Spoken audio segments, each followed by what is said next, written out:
Hi crafty friends, it's Tricia here at Club Scrap with another edition of our page assembly tutorial. This one features the beautiful Fly a Kite collection. Could not be happier to have a kit like this time of year. And I've got my instructions printed. I have the collection handy along with all of its goodies, including the photo mats and these beautiful ribbons. And don't forget those miniature satin bows, a stencil. This is going to be so much fun. Plan on using that a lot down the road. And then the kit also includes two really fun sheets of text weight duplex paper. This is, you know, as far as the categorization of materials, this is considered a goodie, and it was just something I wanted to try that was different, that was stateside production, and I love how I've been able to use that in our projects and cards. And I've got my cut aparts and prints and papers all ready to go. So I'm going to take the instructions, and what I always like to do first is to sort out these photo mats into the pockets of my accordion pocket file. So if you are new, and I know a lot of you are, if you are new and have not yet had a chance to make your accordion pocket file and you're looking for the instructions or maybe a starter kit, we are here to help you find all that and make your own. If you have not had a chance to make it and you want to make these pages, just make sure you have space to build 4 piles of materials, 1 pile for each double page spread.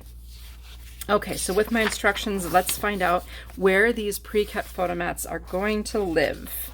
We'll start with 3 of the light green color, and we're going to put those in pocket 1 and 2, and then 2 black photo mats, also pocket 1 and 2. Then find 2 blue and 1 black. These all go in pocket labeled 3 and 4 or in your second pile. Then we need 3 dark green going into pocket 5 and 6, and 1 blue, also 5 and 6. Pocket 7 and 8, we're going to be doing some trimming to create those photo mats. Okay, next we are going to put the paper in the order in which it will be trimmed. That helps us avoid mistakes as we go down the line here. So we're going to start out with one of the pinwheel prints. So this is a gorgeous print, and it has the pinwheels on the bottom, text, you know, kind of waving through the top. And I'm going to put that print side down on my trimmer base. Next, look for the kite print. We'll put one of those plain side or print side down, and then find a black plain. This is just such a gorgeous, deep, saturated tone of black. I love it. It's my favorite. And then a light green plain. Next, I believe we will trim both pieces of the duplex paper. It doesn't matter which way it is when you trim it, because it's, you know, reversible. And then let's find a sheet of cut aparts. Find one with this oval shaped tag on it and a bunch of strips on the right edge. We'll trim that one first. And then here's one more sheet of cut aparts that we'll trim. Next, we'll take the other pinwheel print and put that face down, followed by the black plain, and then the kite print. Should have one more of those, and then one more light green plain. Next, how about 2 dark green planes and then 2 blue planes. So those are, of course, the same on both sides. One of the qualities I love about Club Scrap paper. We're going to flip everything back over to that first sheet that we dug out of the pile. That's the pinwheel print, and we're going to do some trimming and filing. And let's place this pinwheel print into the trimmer so that the smaller pinwheels are on your left edge. And we'll cut at 9. Again, if you're new to this trimmer, make sure you find the whole number, make sure the paper's resting along the top edge, and then stabilize this clear bar. And then slide down to 4.5. Yes, you're going to cut through that pinwheel. Don't worry, it's going to be fine. Okay, now take this pinwheel strip and file it in pocket 3 and 4. And then this other one, 7 and 8. When I do file these, the pocket is only, you know, it's only 12 inches wide, and so is the paper. So I usually just place the paper in at a slight angle so that I can still see the numbers on the left of this, but my paper doesn't, you know, jam it in there and wreck it. Okay, then this next strip is currently 3 by 12. We'll cut it at 11 1/4, 7 1/2, and 3 3/4. Let's going to give you 3 pieces all the same size, and put those in pockets 7 and 8. There is a scrap. Sorry to tell you. Try to find a home for that if you like. Now the kite print. We'll just put this in right side up. Make sure the largest kite is on the right edge. And then we'll trim at 8 and 3. Okay, take this strip, it's 3 by 12, place it in 1 and 2. The next wider strip is currently 5 by 12. We're going to cut at those same measurements we used last time. 11 and a quarter, 7 and a half, 3 and 3/4. Gather up the 3 rectangles that are the same size, put them in pocket 3 and 4, and then this piece, we're going to put that in 1 and 2 also. And this is the final scrap of the whole day. So those are the 2. Not so bad. Now this gorgeous black paper, we're going to trim at 10 and a half and 6 and a quarter. Now, if you always like to create photo mats from your own paper, save this particular formula. This is eventually going to give me 3 pre-cut photo mats. So we're going to rotate this larger piece and cut it horizontally at 8 and a half and 4 and a quarter. Here we have 2 mats. We're going to put those into pockets 7 and 8. Then we have one more piece that's kind of a little bit narrower. We're also going to put that in 7 and 8. Then this next strip we'll trim horizontally at 6 and a quarter. This larger piece, 7 and 8. This slightly smaller rectangle, 5 and 6. And then we have this strip, put that in 1 and 2, and there are no scraps involved. Now grab your light green plane. We're going to cut a bunch of really skinny strips. And skinny pieces start out as really big numbers. So 11 and 3/4 is going to give us a really small piece. Then 11 and a half, 11 and a quarter, 11. So those are 4 really thin little pieces. Then we'll slide to 10 and 6. Rotate this larger piece and trim at 8 and 4. Stack up the 3 rectangles. It should all be the same size. Pocket 7 and 8. And then the next piece we'll cut horizontally at 6. And then one of them goes in 1 and 2, and the other will go in 5 and 6. And then you've got this wider strip, that's 7 and 8. Now we're going to work with pairs. Take 2 skinny strips, put them in 1 and 2, and the other 2 skinny strips in 3 and 4. Now we're going to trim this text weight duplex paper. So again, it doesn't matter which side is facing up at this point especially. Let's cut at 11, 9, and 6. Rotate the 6 by 12 and cut at 6. Take 1 square, put it in 1 and 2, and the other 5 and 6. Now let's take this next 3 by 12. We'll cut horizontally at 9, 6, and 3. Take 3 of these squares, place them in pocket 1 and 2, and the other one in 5 and 6. Now we're going to trim 2-inch squares, so that's just trimming on the even number. So 10, 8, 6, 4, 2. All right, let's take 3 of these, place them in pocket 3 and 4, and then 3 more go in 7 and 8. This is a scrap. I lied. Doesn't have to be a scrap though, I'm sure. Then you can take this last print. We're going to cut at 7 and a quarter. This one is used in 5 and 6 with the triangle side up, and if you like this side better, you know, designer's choice, right? That's 5 and 6, and this other narrower one is in 3 and 4. Now we're going to trim the cut aparts. And as we were trimming the papers, I have a number superimposed onto the sketch that helps me identify where each piece lives. So if you got lost, that's where I'm getting that from. And then on here, on page 1, I have the cut aparts, and these 2 have numbers about where to file. This, however, does not have trimming instructions because we do provide this registration mark that I hope you can see there, that is a guide to tell me where to trim. So if I line that mark up with the outside edge of my stainless steel blade on my trimmer, then I know I've got the right spot. And we also tend to put those cuts on the nearest 1/4 inch. So that trim is at 11.5 and then 11. I'll give you these numbers as I go just to help you confirm. I always defer to the hash mark though. Then 9 3/4. Let those pieces pile up in a stack and we'll file them together. 8.5 and 7.5. 5 3/4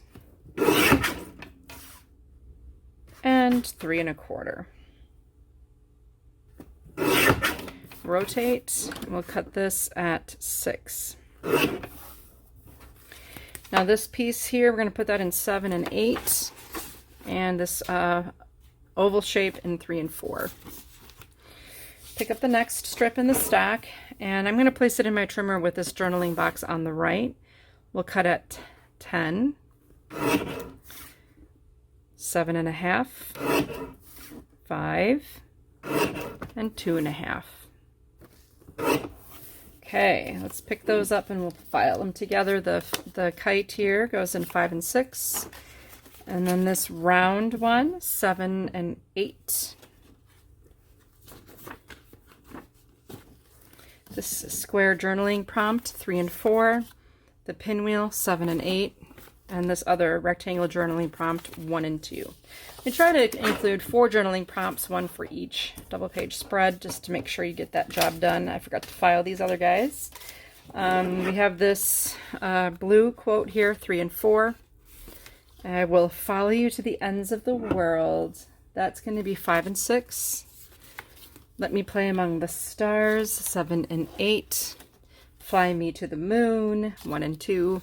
Those were probably supposed to be together, but oh well. Then we have these 2 diamond-shaped patterns, 5 and 6, both of them.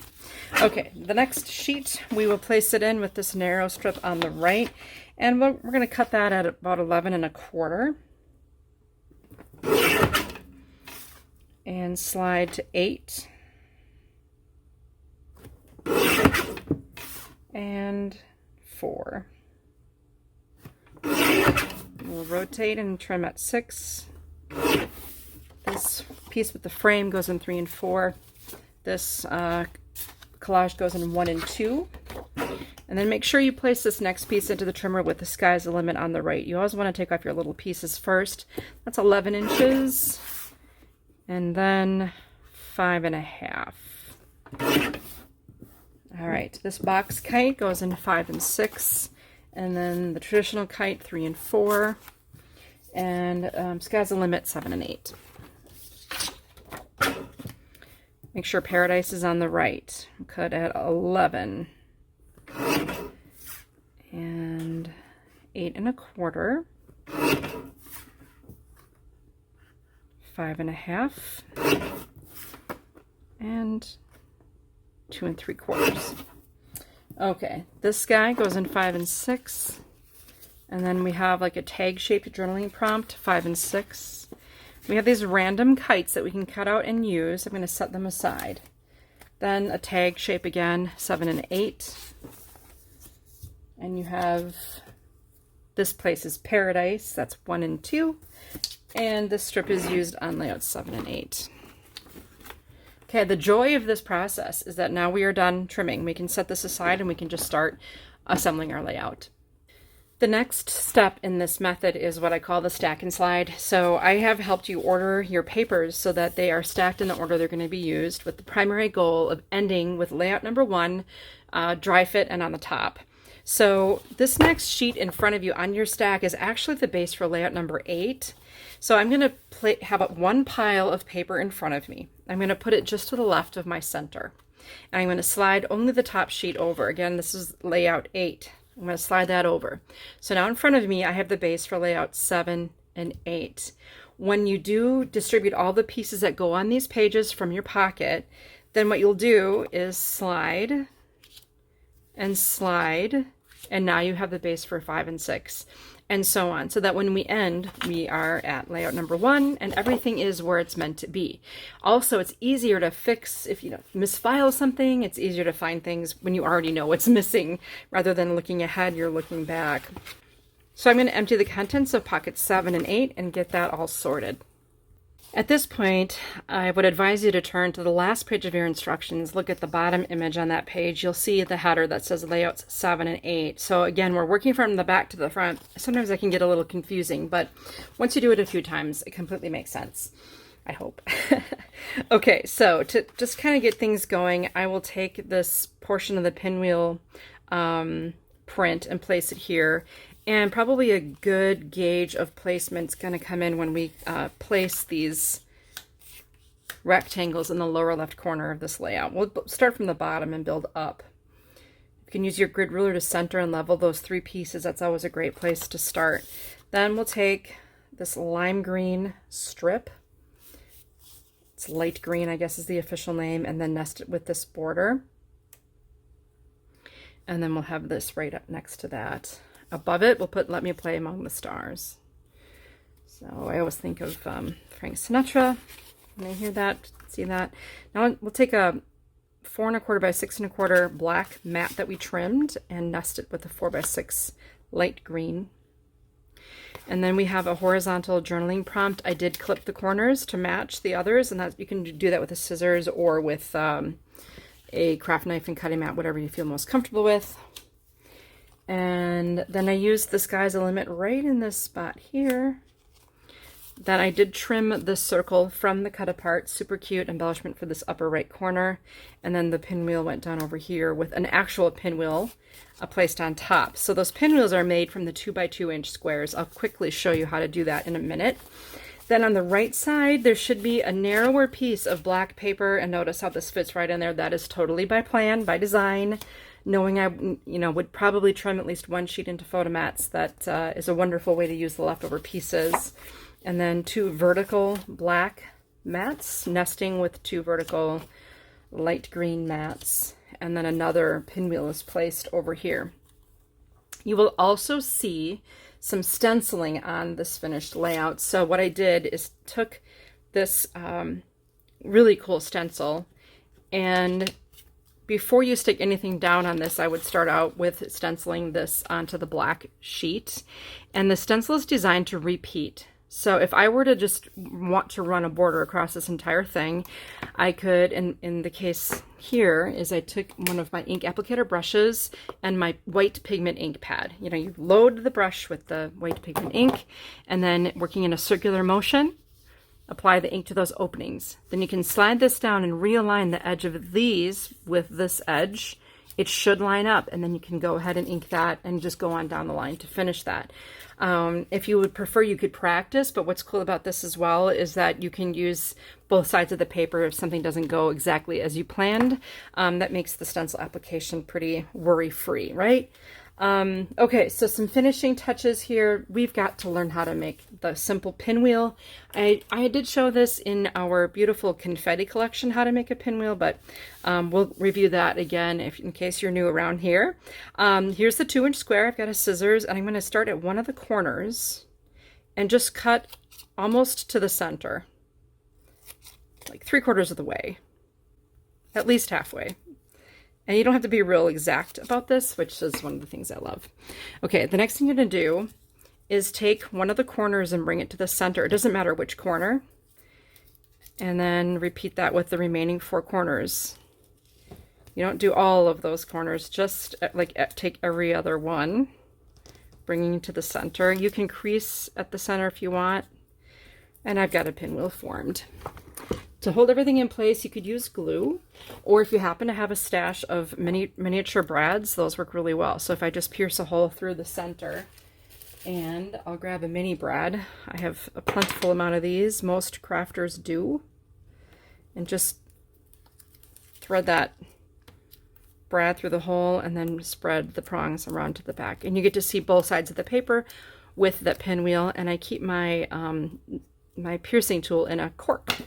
Okay, so then this is used at 3 locations on this double page spread. One here, and I think one over here. So let's take a look at those finished pages. You can get a better idea of how this came together.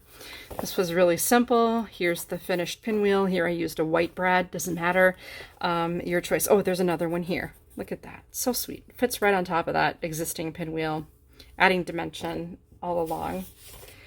Then on the layout number 7, here's that stenciling, that continued pattern across the top. In fact, when I started this, I didn't even know that this continued, but it's really quite perfect. Here's the pinwheel. I did a 3-part bow with the gorgeous Petersham ribbon that we've included in this kit. And again, I used my grid ruler to ensure that this bottom row was exactly centered and level. Just a little bit of trivia. With these particular measurements, the width of 3 3/4 inches, when you have a row of 3 like that, the reveal and the separation between each piece is 3/16 of an inch. And if you're like, I'm never gonna either care nor remember that, one way to remember is just 1.5 cubes on your ruler. And I use this so consistently that these measurements is what, and that's why I just know this very well. So when I'm placing 3 in a row and they're 3 3/4 inches wide, I know that 3/16 of an inch from the bottom edge plus 3/16 between each one will give me exact centering on this. It's just, I don't know, very satisfying. Let's just put it that way. There's one other thing I wanted to tell you about this is I put this pinwheel in the foreground by simply preparing this with a craft knife. So all I did was place this photo mat where I wanted it to be, and I made a pencil mark here and here to indicate where the photo mat reached the artwork. Remove it, and then take a craft knife and cut along the edge of the artwork until you reach those 2 pencil marks. Then you can go ahead and slide this behind the fins of the pinwheel, and that's how you get this effect right here. I did the same thing over on this side. I just put the corner of my journaling block behind there, and you can even see my little pencil mark. So I just started cutting till I reached the spot and then slide it behind. The next step would be just to do the stack and slide. So I'm going to stack this on top, and this is the base for 7, and then I'm going to bring this next one over, slide it over, and now I have the base for layouts 5 and 6. Here's the picture I'm going to look at, and I'll empty the contents of that pocket. Got a lot of stuff to work with here out of the pocket, but we'll begin with our largest piece. We're going to place that across the middle of page 5, and then above and below it we'll put those little borders just to kind of separate our little area here. And if you wanted to, as I said, you could separate, but I kind of liked how it brought in the blue from the facing page. Okay, then we will take the blue matte and nest it with a light green. I love how it just enhances that pop of color. And then take this darker green, put a horizontal there, the black, and we're going to nest that with this cut apart. I want to mention something that would be difficult for you to see, but remember when I showed you these cut aparts and I said set them aside because we're going to use them on certain layouts.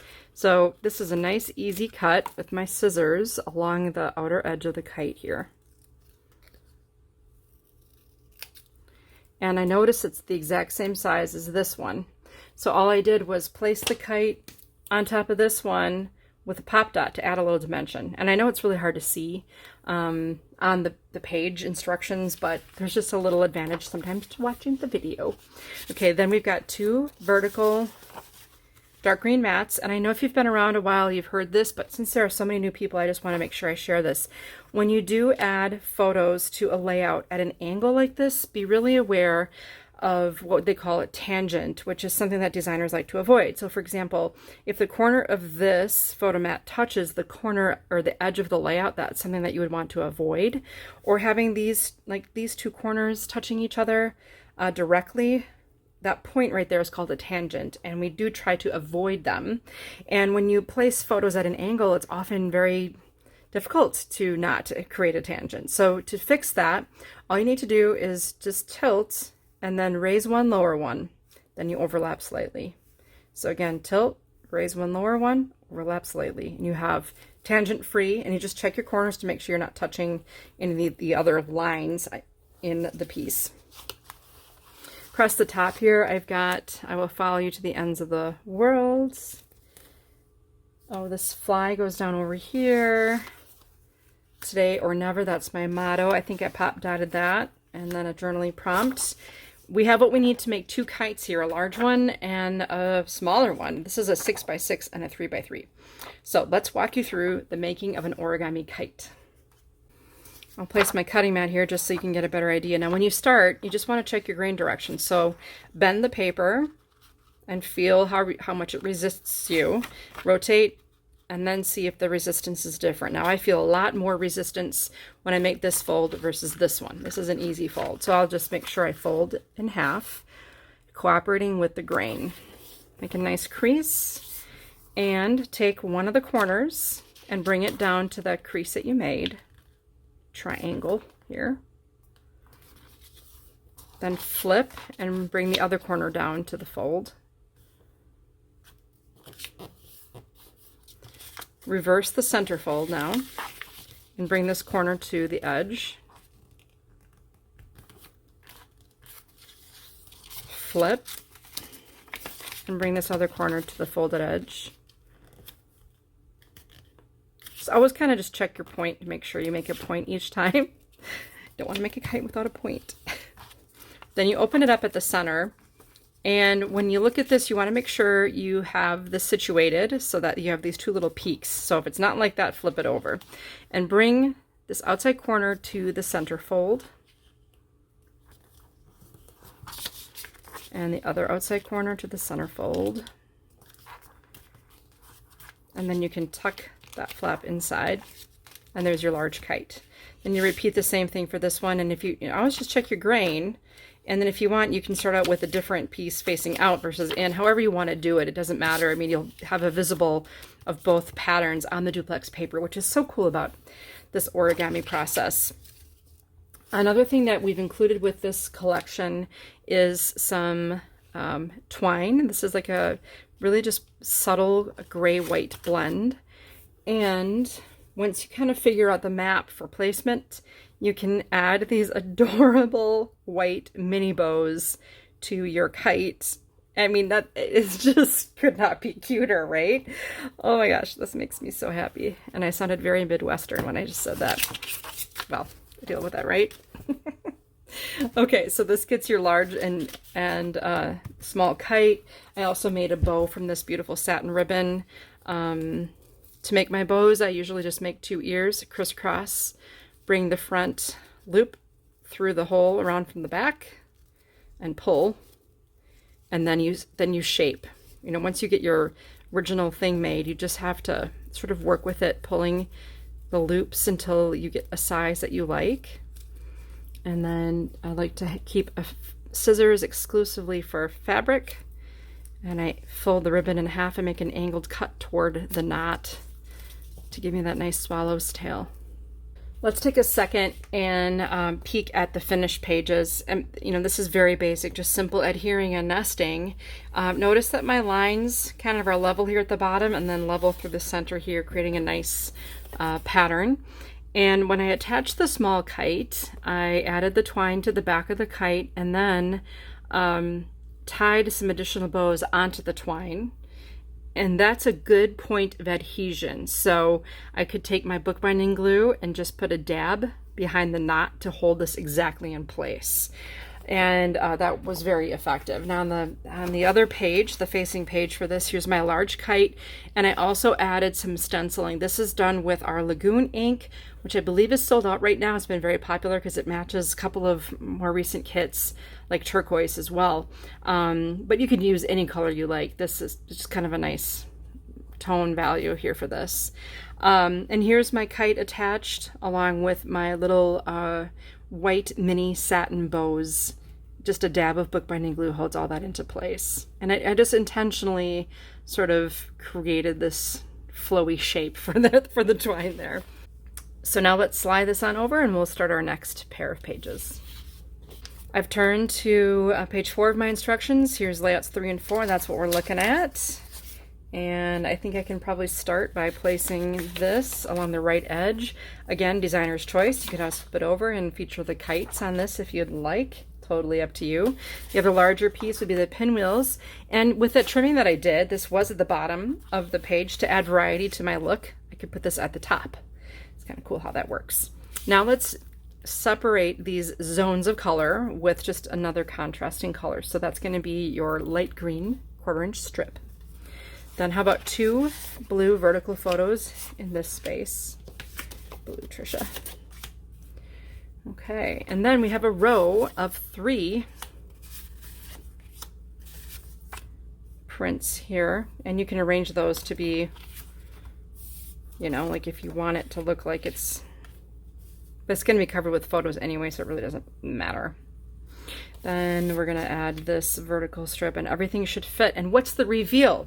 These are 3 3/4 inches tall. There are 3 of them, so we want 3/16 of an inch from here, here, between them, and at the bottom as well. That should compute perfectly. If you get in the habit of using your grid ruler, just remember that 3/16 of an inch. Across the bottom here, we've got this nesting, and then a vertical piece here. I did trim the tags and added some ribbon to the top. And I also trimmed this with scissors just along the edge there and added ribbon to the holes at the top and bottom. Some journaling. And this becomes a pinwheel. You can start your pinwheel from either side and it just creates a little bit of a varied effect. So this gets 3 pinwheels. This is a really simple page when it all comes down to it. Page 4, here's that pinwheel over the pinwheel. It just gives it some nice dimension, and then a very simply tied satin bow at the top, which I just think is really all it needs, right? I've carried that over to the other side. So 2 more pinwheels, just balancing it out. 1 + 2 is 3. Adding the ribbon here, and look at, this is that kite from the cut apart sheet. That's the same size. So you can pop dot this with our foam adhesive circles, which I love, and add a little dimension to the page. It's subtle, but I think it really looks great. Now I'll slide, and here we have the base for layouts 1 and 2, and that should be everything remaining in your accordion pocket file or the piles that you've diligently built with me. So we are going to flank the left and right edges with the pieces of this kite print. And that goes right to the edge. The skinnier one will be on the left side. And then like we did before, we're going to create some zones here with these skinny little strips. I usually attach those strips with bookbinding glue from a needle tip applicator. Once this is attached, then I add my glue to the paper and put the strip on top. Works really, really well. Going across the bottom, we've got the Fly Me to the Moon. A stretch, if you're wondering what in the world that green stuff is, it's ribbon. So that I have trimmed a length that's just probably about 14 inches. So you have an inch to wrap around to the back. And when you do wrap ribbon, just make sure you check for grain direction. So if I hold the ribbon, it either is going to curl inward or it will bob outward. So when I wrap, I want to make sure I'm cooperating with that preference of the ribbon. All right, now we have a black photo mat up here, 2 of them actually. One of them will get a 4x6 green, light green plain, and the other will get this word collage. And then this is a larger lime photo mat and a journaling prompt to the right of that, along with a smaller kite and some of those white bows, mini bows. Here's a place where you just got to be careful for your tangents. Like watch this corner, just kind of tilt to make sure that you don't have any corners touching straight lines. This takes a large and 2 more medium kites. With scissors, I trimmed this cut apart out completely and placed it in the upper right corner of this side. So to look at the finished pages, here we have layout number 2 with our small kite. This one was made from a 3x3 inch piece of paper, and then I strung this behind the journaling prompt. I think that was kind of done later, but worked really well, and used these bows to help stabilize the twine. Then on the left side, layout number 1, 3 kites accompanying the ones in the background. So I like how there's foreground and background kites. And I've once again used the bows to enhance this and just put a little dab of glue that holds that twine right in place and tucked the end behind here. So lovely. Now, if you liked this Fly a Kite collection and you enjoy making cards, tune in with me where we will turn 12 by 12 papers using our innovative trimming techniques into a set of 12 gorgeous cards. All of the artwork required to complete your cards is included as a cut apart, but if you prefer to stamp, you can flip the whole works over and just simply stamp on it. And this, for example, creates a really fun pop-up. I've been doing these explosion cards quite a bit lately for workshops, and this is kind of where the whole thing got started, where I started developing formulas for this style of card.